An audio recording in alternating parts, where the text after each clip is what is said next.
Today is Thursday, April 10th. We're talking with Dave Bittel, who served in the United States Army. So good afternoon, Dave. Good afternoon. It's great to see you today. Well, thank you. Good to see you. Good to be seen, I think. Well, we'll start out pretty easy. When and where were you born?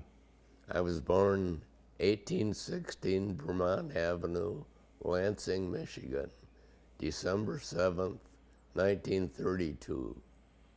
So 9 full years before World War II broke out then, really? Yeah, I was 9 on Pearl Harbor Day. Yeah.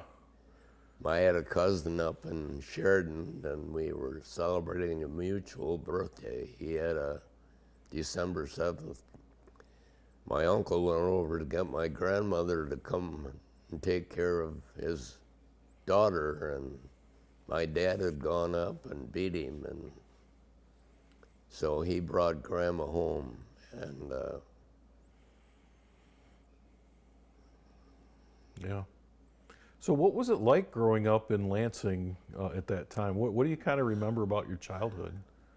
oh,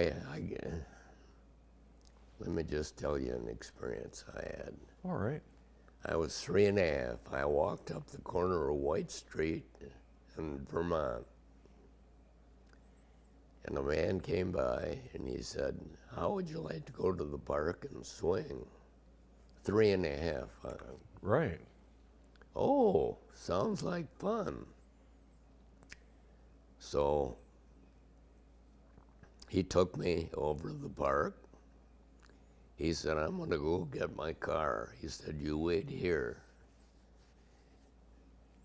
And a little angel told me to get my tail home. I was only 3 and a half, but I had enough sense to sense what was going to happen. I just have a hunch I probably wouldn't be here today if I had waited for him to come back with the car. Wow. Wow, at 3 years old, that's... 3 and a half. Jeez. I hadn't even gone to High Street yet until 4 and a half, so. Uh-huh. But he, I'll take you over and swing and we'll have a good time. And it's funny, I taught a criminal justice program in the Lansing schools for about 20 years, and we talked about not going with strangers and submitting the authority that's been placed over you. And you know, as I look back on it, my mom and dad probably should have told me to not go with a stranger, but back then we went to Stanton. My grandma lived in Stanton up near McBride. Yeah. And we didn't even lock the door. We drove up and drove through Ionia and went up the hill and made it. And It was a safe time, or at least we thought it was. well, compared to now, I'll tell you what, it was paradise. Right. I hate to say it, but I would hate to be teaching today. Yeah. I'm not sure I could take it. I had a kid tell me I didn't like him because he was black. Well, 2 days later, there was a race riot in Battle. And I'll never forget it because my daughter was born on the 21st of August of '59. And so anyway, we were in the car. We were downtown. And somebody started pounding on my window. "You, SOB, get your out of the car. I'm gonna beat the..." I rolled the window. "Mr. Bittel, I'm so sorry." One of your students. Yeah. Yeah, he and his brother, but I told them to grow up and go home, and they did. Yeah. So they listened to you, at They least did. then, yeah. Well, I'll tell you what, I had some thoughts. A 2-year-old, 2-month-year-old in the car. What could they have done, for crying out loud? Yeah. Well, it wouldn't have been pleasant, let's put it that way. Right. Right. That was some pretty tough times Oh, all over. yeah, that race point. riots were not uncommon. My uncle and aunt lived in Detroit, near Livernois and Finkel, and they had a race riot down there. They were dragging people out of the car and beating the crap out of them. And Yeah. Yeah. Well, let's back up a little bit because there's a lot of stuff that happens in between there, right? oh yeah, Yeah. So you, I wouldn't be. That's right. yeah, there was a lot of stuff that happened between, the growing up. Now, did you have brothers and sisters? I had one brother. He was born in 21. Okay. The poor guy took organic chemistry in his junior year at Michigan State. Was the only B that he got in school, all the way through Eastern and Wow. Michigan State. And he was going to drop out of college because he was so embarrassed. The poor guy got a B. I said, gee, I got a B once, and it didn't faze me in the least. Of course, he failed to see the humor, but Right. Yeah. So he was, gosh, what, 12 years older than you? well, he was born in 21, and I was born in 32, 11 years. Oh yeah, so 11 years difference. So you really didn't have a lot in common as you were growing Not up. really. Tom Sinus was part of the Sinus Dramus law Yeah. firm that's still, I guess they're still in business, but he and my brother used to play chess every Saturday morning at the Union Building. And would you like to go and see Michigan State play today? Oh, love to. Well, here I was, probably, if he was 18 or 19, You were I wasn't very old. Yeah, 10, 11 years old. Yeah, so well, anyway, I had to sit there for 2.5 or 3 hours while those two guys played chess. When I heard checkmate, I nearly wet my pants. But he took me to see Charlie Bachman coach and Dick Kippy, the All-American, play, and it was pretty exciting back then. Oh yeah. But to keep yourself busy at that age, even with the grill, of course, I eventually worked out there while I was going to school and cleaned the cigarette smoke off the windows and mirrors and dry mopped the concourse and set up the parlors. And so it really, it made going to college a lot more pleasant. Oh yeah. Now, did you went to college after you got out of the military? Yes. Okay, so let's talk a little bit about. Is there anything you want to talk about with school prior to enlisting or prior to being drafted? Well, I tried Michigan State right fresh out of high school. Uh-huh. And I discovered the billiard room down in the basement, and that seemed to be more fun than going to class. So I have to admit I didn't get a good start. Now, not bad enough to flunk out, but Right. I surely wasn't setting any world records, let's put it that way. So anyway, I got to the point in my life, well, there again, let's go the way you want to go, because I finally made up my mind that come hell or high water, I was going to make it. Mm-hmm. And when you were a veteran, you had two things in mind: get an education and get a job. Right. Not tap a keg a day and not all the social baloney. I never got involved in that. Yeah. I had a 7 to 10 class in, where was it? Berkey Hall. And I had a flat tire in the way, and I walked into class about 10 minutes late, and the instructor tried to welcome me, and he embarrassed me more than I'd ever been embarrassed in my lifetime. And for our final exam, we had an oral interview with him, and he said, "Do you remember the night you walked into class late and I embarrassed you?" I said, "Do I remember it?" I said, "How could I forget it?" Now, if I'd been 18, I probably would have cried and walked out of the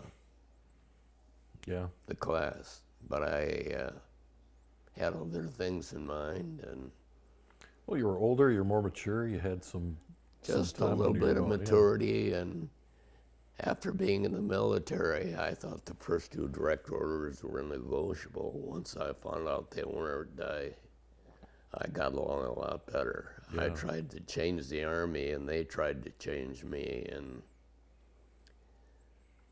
I'll never. So how did you, how old were you when you got drafted then? Well, let's see, in 53, 42, 50, I would have been 21. Okay. And you got, so you weren't in school, or were you in school but your grades had dipped? How did that happen? Oh, that, it was just,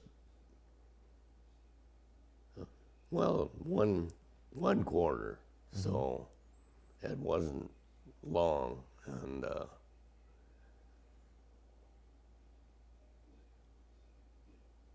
don't ask me why I wasn't more serious about school. It's just one of those things that I watched my brother do his calculus every night at 10:30 before he went to bed, and the poor guy got a B in organic chemistry, and well, I told him I got a B once, and it didn't faze me in the least. So. Right. So where'd you go to basic training at? Fort Leonard Wood, Missouri. Okay. And was this in the summertime? Yes. So it was warm there. Well, yeah. Warm. Red clay, and we took a forced march, 12 miles one way. 120 in the shade with no shade. There were 225 of us in our outfit, D of the 231st. And so anyway, we went on the march, and out of 225, 40 of us finished. And I was one of the 40 that finished. Don't ask me why. I did a little bit of pride, I'm sure. Yeah. Well, I'll tell you, we had 2 guys that tried to fall out 4 or 5 times, and a deuce and a half went by, and the field first had a stick about, well, and if you dropped out, he jabbed you in the ribs a couple of times, and, well, you resumed your marching, even though you didn't either feel like you could or shouldn't. Right. To make a long story short, as I say, I made it. And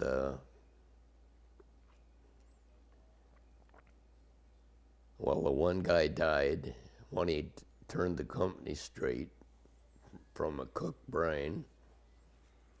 The other guy died later that night. Bittel, yeah? Aren't you from Michigan? I said, yes, sir. He said, well, how would you like to go to Flint and talk to so-and-so's parents? And I said, I'd love to. Well, we better not send you then. I said, that's probably the wisest decision you made. Because I would have told them, well, you know, here they tried to fall out 4 or 4. Now, don't get me wrong. I felt like falling out too, Right. but I had just enough pride, by golly, I was going to make it one way or another. Yeah. But I didn't have to have a stick jabbed in my ribs to keep me going either. Yeah. Well, so you were in basic training, and then did you go to your schooling, your Okay. MLS school after that, or? When I finished basic training, we waited for our orders, and I thought it would be Korea because I was an A1 profile and tested pretty well. And you know, it's funny, we went to Detroit and had our exam, and we had two lines. One line they could spell and pronounce their names, and the other line that couldn't. I said, these guys aren't going to Korea, are they? And no comment. Well, to make a long story short, guess who went to Korea? All the guys that couldn't spell their names. Yeah, and those that could, but now there again, I got my orders, and it was from not Fort Custer, oh my gosh, the Federal Center right there in Battle Creek. Oh, Fort Custer Training Center there. No, that was a ways away from it. This was Percy Jones Hospital. So I had an exciting experience with that.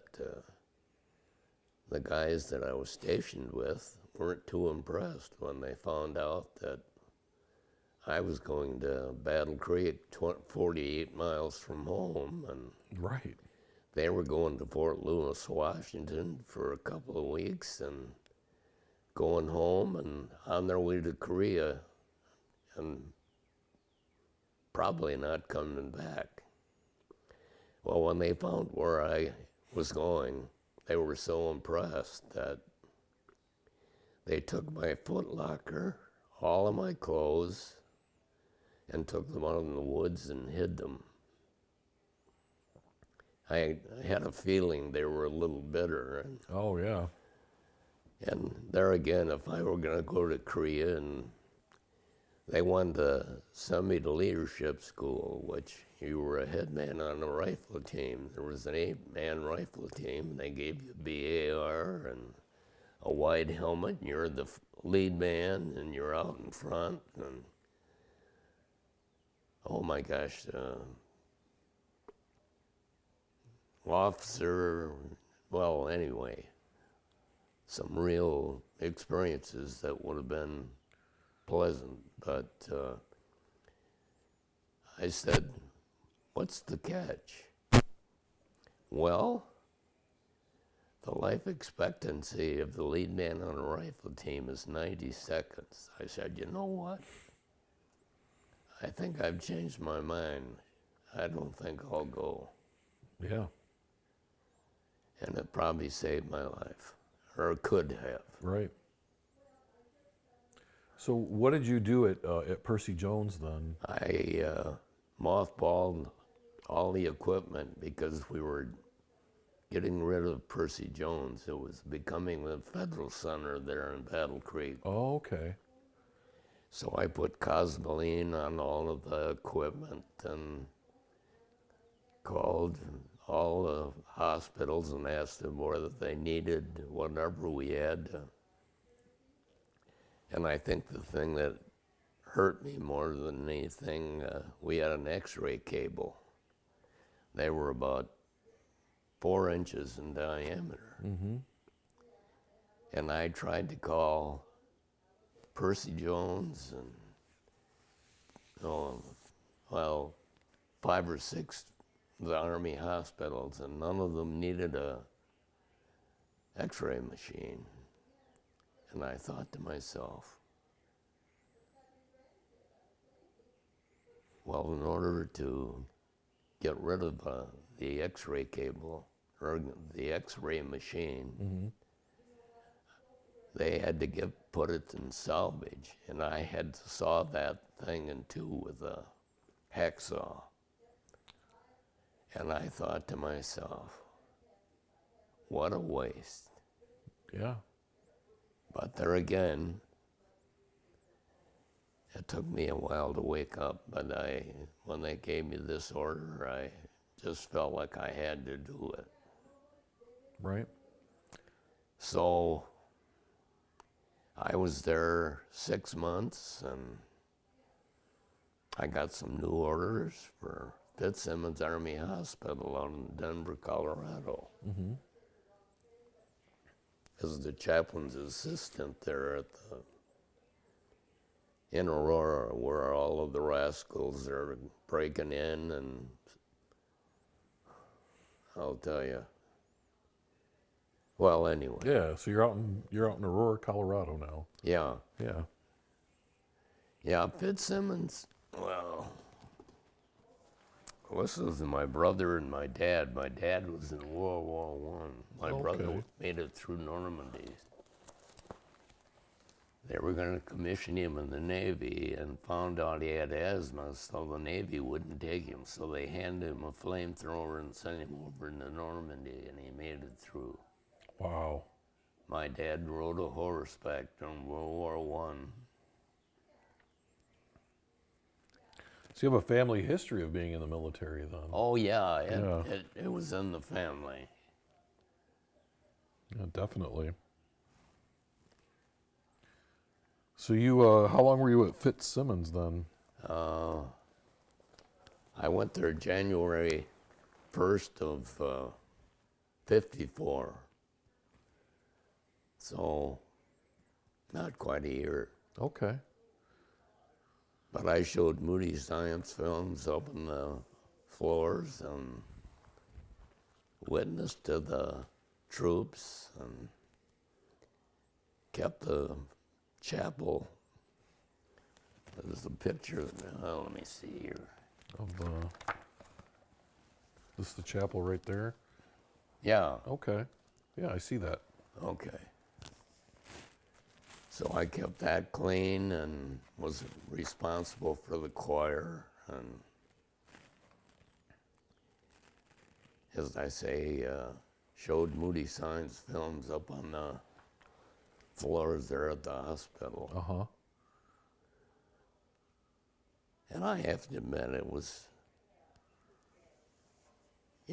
good duty. Yeah. It sure beat Korea, so. Yeah. And then where did you go after Fitzsimmons? Home. So you got discharged from there? Yeah. Okay. And was your family still here in Lansing then? Yeah. Okay. All right. What was it like coming home? Exciting. I love my mom. Well, if you had an alcoholic father like I did, my mother and I were like this. I mean, she stayed home and took care of me every day, and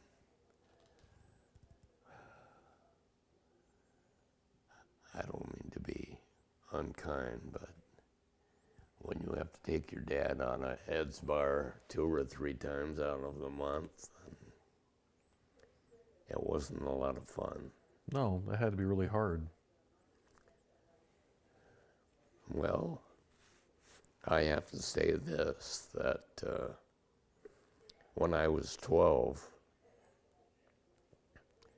I mixed apple leaves and tobacco in a pipe. My mother walked through the front door and she said, "David Claude," my dad's name was Claude. Uh-huh. "David Claude, I want to see you in my bedroom." Well, I didn't have to ask her what she meant, because she had a yardstick in there, not one of those little flimsy ones, but one about like this, and I've still got a slight indentation in my left cheek that's been there for quite a while. But guess what? I haven't smoked since. Right. When I was 9, we were up in Stanton with my grandparents. And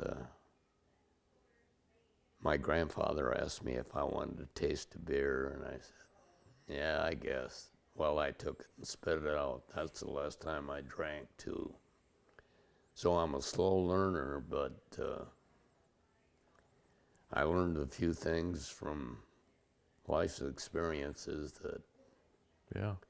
encouraged me to be a little bit more responsible and, well, clean cut, let's put it that way. Right. Don't do things you shouldn't be doing. No. Yeah. Yeah. So after you got home, is that when you went to seminary then? Or what did you do between? Let's see, no, I went to seminary before I went to college. Yeah. In 56, you went to seminary, right? Yeah, in Chicago. Uh-huh. 40 West. So that'd have been on Washington Boulevard, right? Washington Boulevard. Yeah, I remember it well. We used to meet our wives at the dorm every night at 6:15 to make sure they made it in safely. It was Lake Street L was 1 block north, and Madison Avenue was 2 blocks south. We were in a real good area of Chicago. Yeah. I remember a friend of mine, Fred Raft, he was a guard downtown, and he got out of work at 2:30. Was getting off the L, and 3 guys accosted him, wanted to steal from him, and probably, I don't know what they would have done to him, but anyway, he had his books in a folder, Yeah. and he started to swing those around. He knocked 2 of them off the train rail, and they kind of took the message that maybe they better leave him alone. Well, he feared for his life for a long time. He just didn't figure he'd get away with that, Yeah. but he did. Yeah, that'll put some fear into you for sure. Oh, in that area, I remember I spoke at the mission, the gospel mission there on Madison Avenue one night, and had seated 500 people,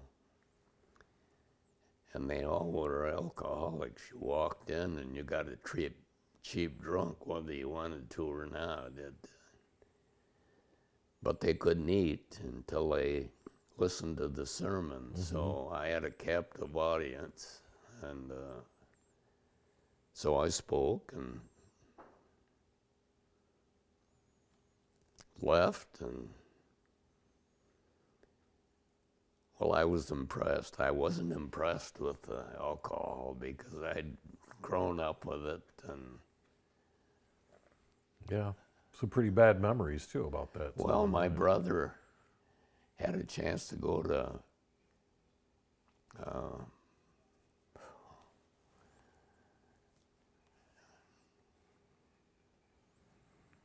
well, anyway, he ended up going to Seagram 7 Crown. He had a chance to go to Midland Dow Okay. as a chemist, and he had a chance to go to Seagram 7 Crown of Lawrenceburg, Indiana as a chemist. Well, he had 9 kids. He knew how to make kids. But the problem was that he sampled the product, destroyed his marriage, destroyed his family. After having a alcoholic father, he has a chance to go to Midland Dow, and he chose Seagram 7 Crown. Now, my brother was brilliant, Yeah. but not smart. No, I would have had more sense than that, but there again, obviously he felt the need to drain drain the sorrows, I guess. I don't know. Yeah. But after having an alcoholic father, he should have learned a few things. But obviously, it must have looked more attractive to him than it did to me. Yeah, I think people in that situation go one of two ways. They either stay away from it or they give into it, right? Jim Stiles, a guy in our church, gave me a book. We were in Spuds one morning. The youngest son of an alcoholic father has a 90% chance of becoming an alcoholic. And I wasn't interested in drinking, but I read that book and I said, no, I said, I'm not going to run into the same thing that the family ran into. So, Yeah. so I made a choice.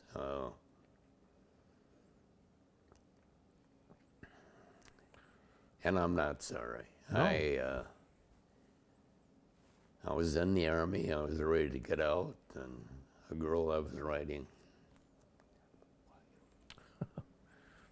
called me and said, Dave, your dad became a Christian yesterday and doesn't drink anymore.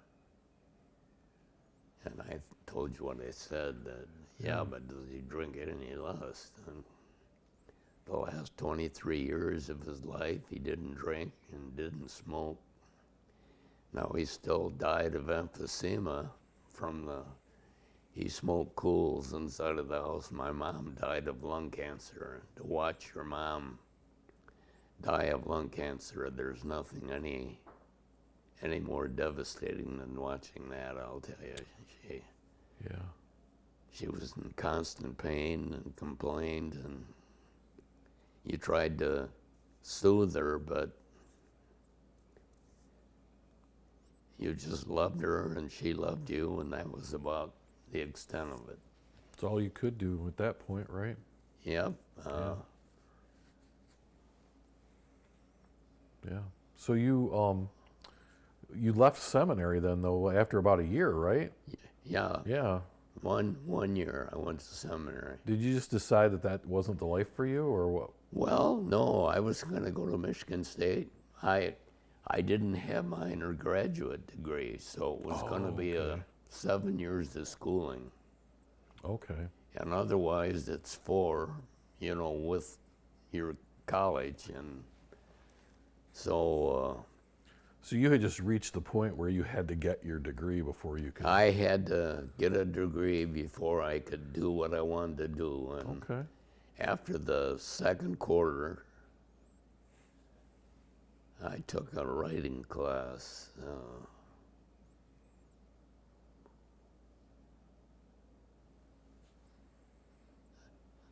That instructor got up and gave the introduction to this writing class, and English had never been one of my favorites, but I took Hazel Lowry at Eastern and World Lit, and we had Beowulf and Catcher in the Rye, and in fact I thought Crimson Letter was a dirty book, so I took it home and hid it under my pillow. Well, guess where it was when I got home that night? On the pillow. My mother wasn't as naive as I thought. Yeah. Yeah, moms figure us out pretty good. Yeah, well,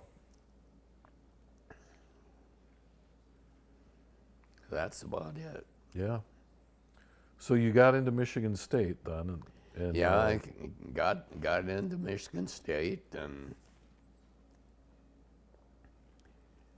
I tried to get my classes, and I got everything but algebra 2 or something or other, and I couldn't get it. And I tried for a couple of hours, and I was ready to go home and give the whole mess up and say, too bad. And there was a tower guard. She was fairly decent looking. She said, you know what? I think I can get you an algebra class. I said, would you? Yes. So she did. So I can thank her for quite a few things. Because had I not been able to get it, Yeah. We'd be having a whole different conversation, oh wouldn't we? yeah, we would have, because I probably would have gone home and said, well, I made my effort, but it didn't work. Yeah. But instead, you got your classes, and how was college for you? Did it? It was, I'll tell you, when you got new books, tuition, and $150 a month spending money, it wasn't a bad deal, really. Right. The world's your oyster at that point, right? Well, when I got my job there in Battle Creek at $4,700, I took a pay cut, so Yeah. that tells you something about what the GI Bill was worth. But to get new books, get your tuition paid, I could have gotten room and board, but Yeah. I lived at home, and that was fine. Yeah. And how long did you go to Michigan State? Was that 4 years? Yeah, So you would have graduated what, like in 1959? 59. Okay. And then your first teaching job. So let me ask you this: you went to Michigan State and you got your degree, and you never went back to seminary then? No, Right. You became a teacher. I became a teacher. I had my mind. I student taught at Grand Rapids Central, and Grand Rapids, it makes sense, Grand Rapids Central. Right. And so anyway, I got job offers, and one of them was Grand Ledge, and I was going to take it because it was close to my mom and dad, and they were up in age, and Yeah. I thought it'd be kind of nice to be there and take care of them. But when Battle Creek called me a couple of weeks later and offered me $700 more with a baby coming, I said, you know what? I think I'm going to take it. Now, when did you get married? June 8th of 56. Okay, so you've been married for a couple of years then. Yeah. Yeah. And how did you meet your wife? She went to Penn Avenue Baptist Church. Uh-huh. When we got married, her mom lost her husband when Sandra was 9, and she lived with us for 40 and a half years. Oh my gosh. Yeah, it's unbelievable, but believe it or not, in 40 years we had one disagreement. She wanted to discipline the kids, and I told her, time out. I said, if mom and dad are home, they'll take care of the discipline. Mm-hmm. If you're babysitting for them and they need something, then you give it to them, you know. Right. So anyway. Well, that's pretty incredible, though. In 40 years, just one disagreement. That's a pretty good track record. Oh my gosh, That's unheard of. Yeah, it's a miracle, really. I had a guy at down in Florida. We went there, I think, in 2007 or something. Mm-hmm. Something like that. And anyway, he said he'd been married for 4 years and never had a disagreement with his wife. And well, after getting to know him a little bit, I don't know whether he argued or not, but you talk about unbelievable or not believable. I think if you're married and you don't get in a disagreement once in a while, you're probably not communicating. Well, you know, my wife's not always right, but she's never been wrong. Yes. Yes, that's true. That's true. You have to be a smart man to stay married as long as you've been married. So you took your first teaching job you initially were at Grand Ledge, and then this. No, I went to Grand Ledge, and they offered me a job. Oh, they made this offer, right? But then you got But then 2 weeks later, I got a call from Battle Creek offering me $700 more than what Grand Ledge was willing to pay me. So I Okay. went to see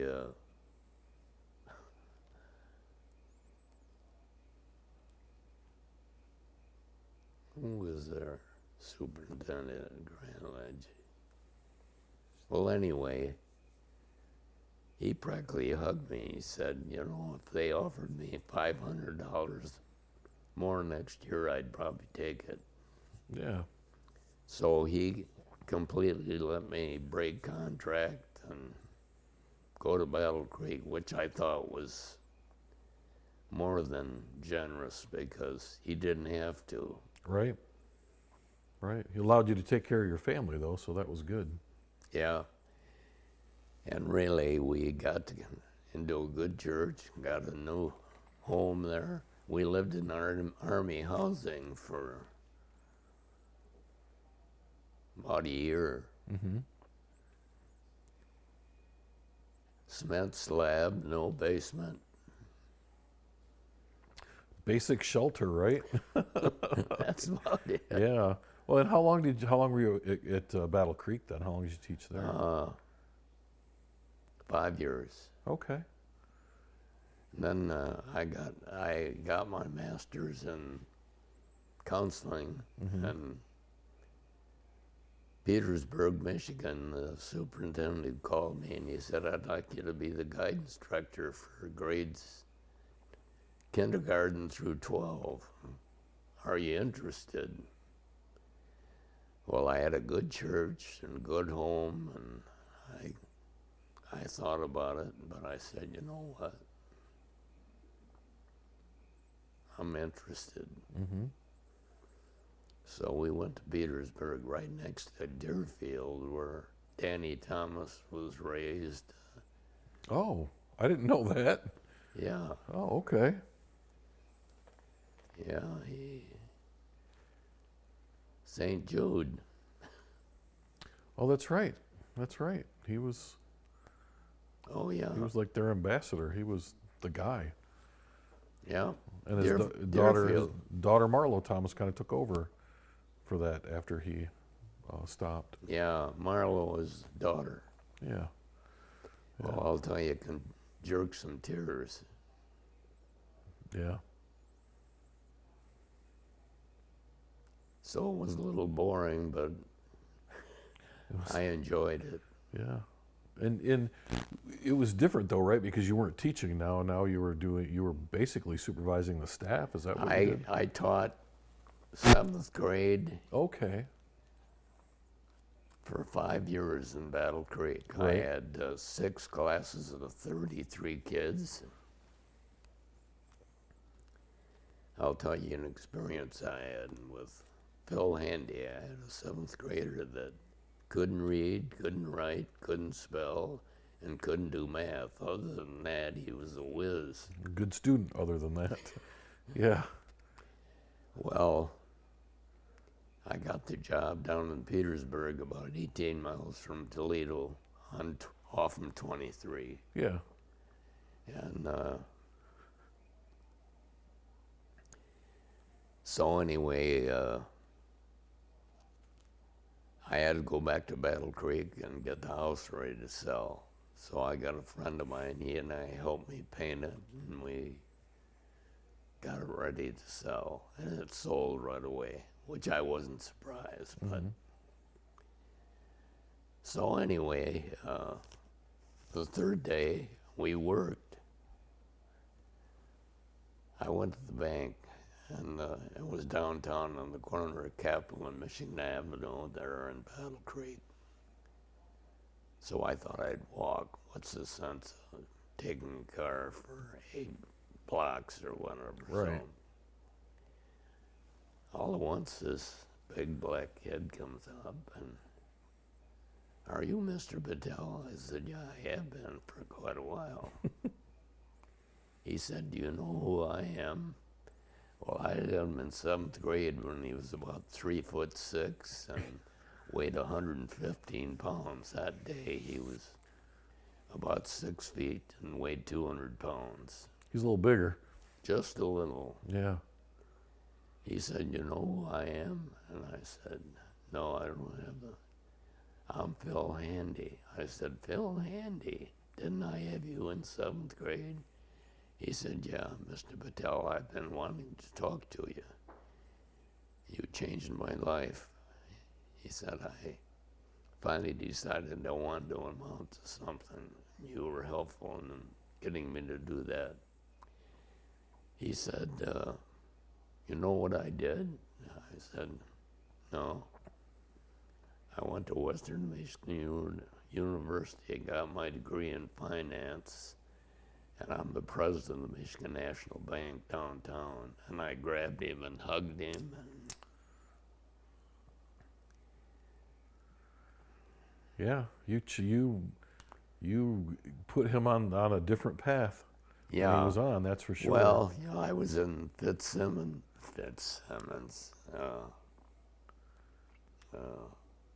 Panera's one morning, and a black lady walked in and came over and grabbed me and hugged me. And I said, "You know, this doesn't happen very often."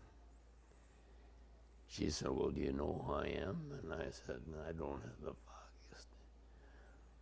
"Well, I had you back in 1961, which would have been my 2nd year of teaching." Uh-huh. I said, "You remember me from then?" She said, "Mr. Bittel, how could I forget you?" And there again, when you teach, you see the immediate, but you very seldom see the long term. So you don't really see the accomplishments that take place after a person decides to get with it and mature. And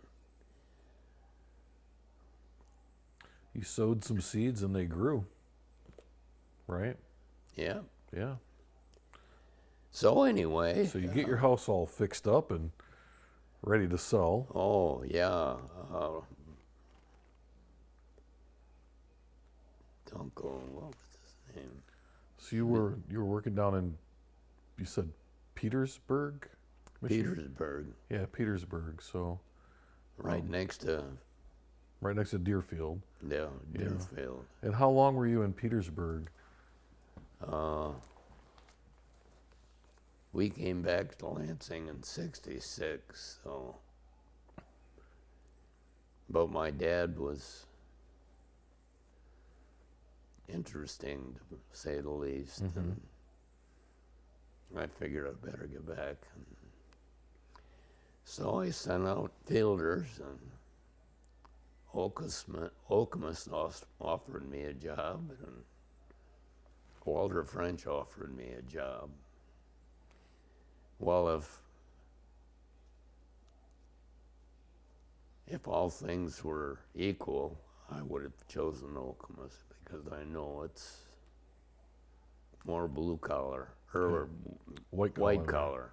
Yeah. But something just told me that I should choose Walter French. And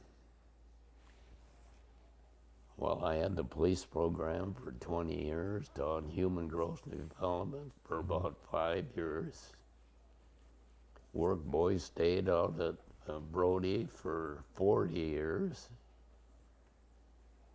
So I didn't sit around much. No, you were one of the first men to teach human growth and development, weren't you? Oh, I was the only. You were the only man to teach that. Yeah. Yeah, that was I was the. Yep. Yeah, that's. And I thought, let me think about it, because I'd heard so many bad experiences. Right. But you know what? I taught it for 5 years and counseled the other half day. And I taught it in good taste. Mm-hmm. Neil Hansen was the teacher over at West Junior. I went into his classroom and was teaching growth and development. one of the boys, he said, by the way, can you have sex after 60? I said, boy, I'd like to answer that, but I'm not that old yet, but I'll bet you Mr. Hanson could answer that. And Mr. Hanson was usually full of it clear up to his ears. He just about dropped us. I'll bet. Oh my gosh. So you were in the Lansing School District for quite a while then. 31 years. My gosh. And so you taught at Walter French, Otto, Uh-huh. Administration Building downtown, Yeah. Everett, and Sexton. You never taught at Dwight Rich though. Well, I had the police program and Oh. growth and development, so I traveled really Okay. to all those schools. Because I noticed you named almost every school in Lansing, but not Dwight Rich. So I was just curious if you taught Oh there, no, too. that's where Neil Hansen was. Oh, is that where you got asked that question? Gosh. So this whole time you're teaching, though, you're also raising a family. And Oh yeah, how many children did you have? 3. 3. Tell me a little bit about them. Okay. I had 2 girls and a boy. My last one was my oldest daughter was born in 59. Uh-huh. I had a daughter born in 62, and Todd was born in 63. So, Sort of just one right after the other then. well, pretty much. Yeah. Yeah, and what did they, what did they end up doing, Well, becoming? I wish I could tell you the good news about him, but when he was in high school, he was cutting through there by Waverly High School and fell and hit his head and got a brain tumor. Oh, And he struggled most of his life since then. yeah. That's too bad.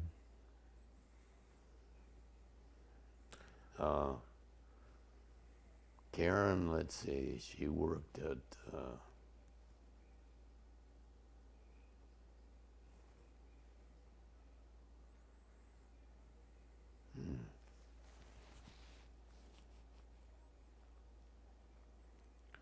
Did any of your kids go into teaching at all?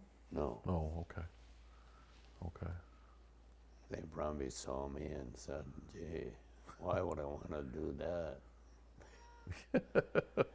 No, I have to admit, we go to South Baptist and South Church. Oh, they took Baptist out of the name, didn't they? It's South Yeah. Church now. Yep. Yeah, my kids used to go to the summer Bible school. Oh, did they? Yeah, when they were little. Okay. Yeah. Well, we've been going there for quite a while. Mm-hmm. So what was it like to, after 31 years of teaching, to retire? You know, I was scared to death. Uh-huh. And I had a minor sinus infection. So I went to my doctor, and he's in with another doctor. And he recommended Augmentin. Mm-hmm. Well, I didn't know I was allergic to it, but it oxidized my liver. I lost 14 pounds, had hives all over my body. Couldn't eat, couldn't sleep. I wasn't afraid I was going to die. I was afraid I was going to live. And my principal called me in and he said, are you sure you want to keep teaching? And I had 31 years. I said, gee, I want to go 35. Well, what's the big deal? So when we talked, he convinced me that it was time. Yeah. When you get that near permanence, I'll tell you, yeah, I lost 14 pounds. Couldn't eat, couldn't sleep.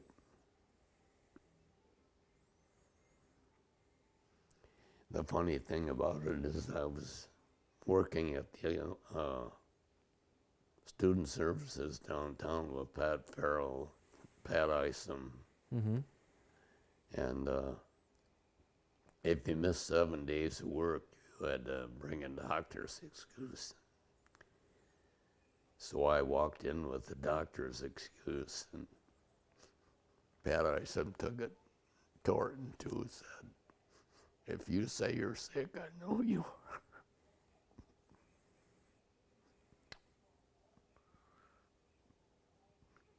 Because you're an honest man, and they knew that. That's pretty incredible. Well, I have to admit that. And what was the big deal about having 35 years? Because I bought 2.4 years of military, Yeah. and I worked at the Alumni Relations Office out in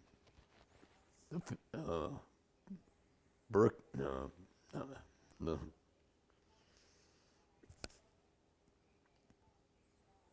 Union Building up on the 4th floor.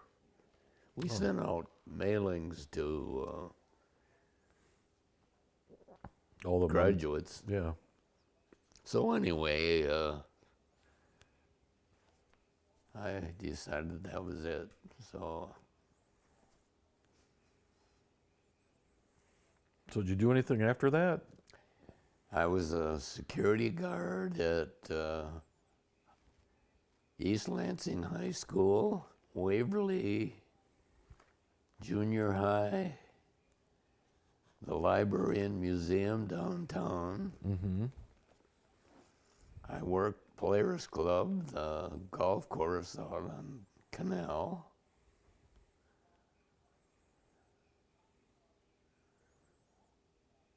So I didn't sit around. Oh no. And how long did you work there?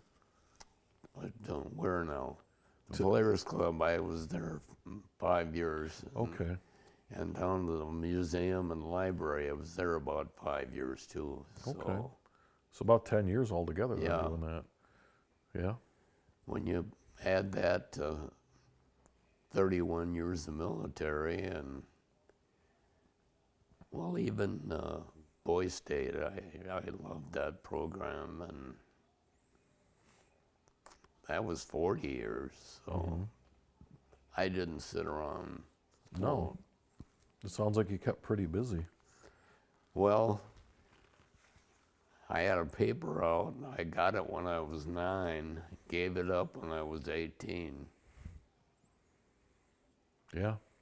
I had to collect every week, and whether they paid me or not, I still had to go to the journal and pay my paper bill. And so I learned a few things about people. Mm-hmm. I had a couple that didn't want to pay me when I would go there. I'd have to go on a Sunday to, how much did you say it was? And it went all the way up to 35 cents. Yeah. Well, and they'd reach their hand in their pocket and hand me 35 cents, and I'd punch the card, you know, and I thought to myself, I said, whether you pay me or not, I have to go to the journal every Saturday morning and pay my paper bill. Well, how much did you say it was? 35 cents. And they'd reach their hand in their pocket and hand me 35 cents, and I'd punch their card, you know, and Yep. I remember I had a like a black book with two rings on it. Yeah. And all my customers were in there. And then Yeah. you had a white card for Saturday and Sunday. You had a green card for Sunday only. And then you had like a yellow card or something for people who took it all week. Well, I remember Sundays, the papers were about like this, and you had to fold 118 of those things, and Went through a lot of rubber bands back in those days. well, I didn't know whether you knew anybody on Vermont Street or not. Mm-hmm. Jerry Christopher was in my class. He lived there.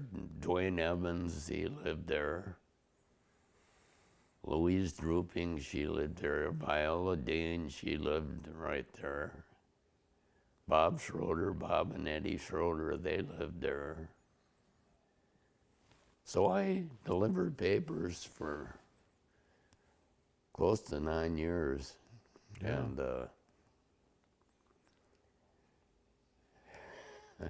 my friend Johnson,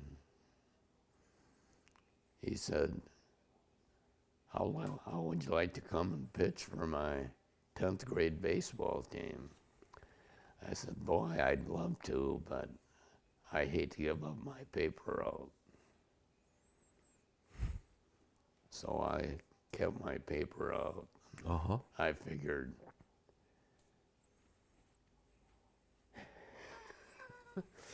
well, You got your priorities, right? well, he kind of put me through the paces, so I figured it wouldn't hurt me to Right. do the same. Give a little bit back. But I'll tell you, once I came back to Lansing in '66, every time he saw me, he made a big deal out of it. Trying to think, who was the principal at Eastern? Not him, but Eleanor, Oh, Ellie Dorsum. yes, Miss Dorsum. Yeah. I remember Miss Dorsum. I think she taught English at Pattengill for a while, too. She might have. Boy, her and my sister used to lock horns all the time. Well, Miss I'll tell Dorsum you. was no joke. Well, she was a good friend of mine. She grew up there in Vermont Street, and she said, Dave, I want you to be a counselor at Eastern, but I've got to have a female. I said, well, I don't qualify. Right. That doesn't work. Oh, my goodness. Wow, I haven't heard her name in a long time. Yeah, Ellie Dorson. Yep. 20 Tom years. Fox, I think, he was at Everett. Irvin was there the couple of years I was there. Yeah, yeah. My cousin went to school with Irvin Johnson. I walked into the mall one day, and Mickey, his wife, I didn't know her from Adam, but she said, would you help me pick out a shirt for Irvin? And yeah, I guess so. Well, I picked out his shirt, and he even liked it, so. There's your claim to fame right there, right there. Well, we've talked a lot about your family and your career and growing up and getting to where you're at today. Is there anything that we haven't talked about that you would like to mention or like to talk about? I was on Barrack Hill's board, church board, for 12 years. But I think I'm about as proud of Boy State as anything that I did, other than the military. My kids are proud of their dad that he was in the military. Well, my dad, let's see, he went in 14, got out in 19. Well, right at the end of World War I, he wanted to keep his horse, and they wouldn't let him. But he wouldn't talk to me about his experiences. Right. So I don't know. I don't have the foggiest idea what my dad did. I know he rode a horse, and that's. I know my brother said he'd never seen so many dead bodies in all his life when he went to Normandy, so. Yeah, I'm sure they both had some pretty rough experiences. I'm sure they did. Neither one of those wars were easy to fight. Yeah, my dad, I'm sure if it had all been pleasant, he would have talked to me about it. Yeah. Yeah. Yeah. But I thought to myself, gee, Bittel, point man on rifle team and OCS and promotions, and I said, yeah, and 4 bullet holes in my forehead when I come in the train station down on Washington Avenue. Oh, doesn't he look good? Yeah. I said, no thanks. Yeah. Yeah. Probably a smart decision on your point. On your Well, part. 92nd, Yeah, that's not very long. you know, Missouri had their share of snakes, a lot of cotton rattlers. Mm-hmm. But the Yeah, and Fort Leonard Wood had its fair share of snakes. That's for sure.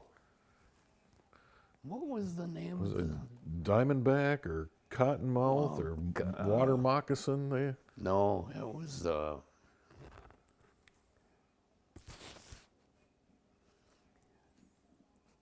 we had a couple of guys that we were into combat in cities at night, and they went into a trench and met 2 friends in there. They were cottonmouth rattlers. There again, you had 90 seconds to take care of it, or you were a goner. Right. It was only about 2 feet long, but deadly. Mm-hmm.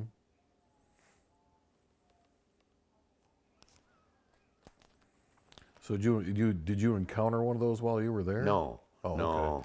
okay. They just talked about it. Yeah, I didn't even care to. I can't say that I blame you at all.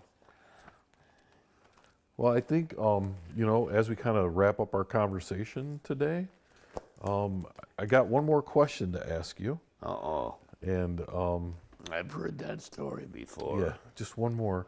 So the question is, when someone's listening to your story years from now, what message would you like to leave for people?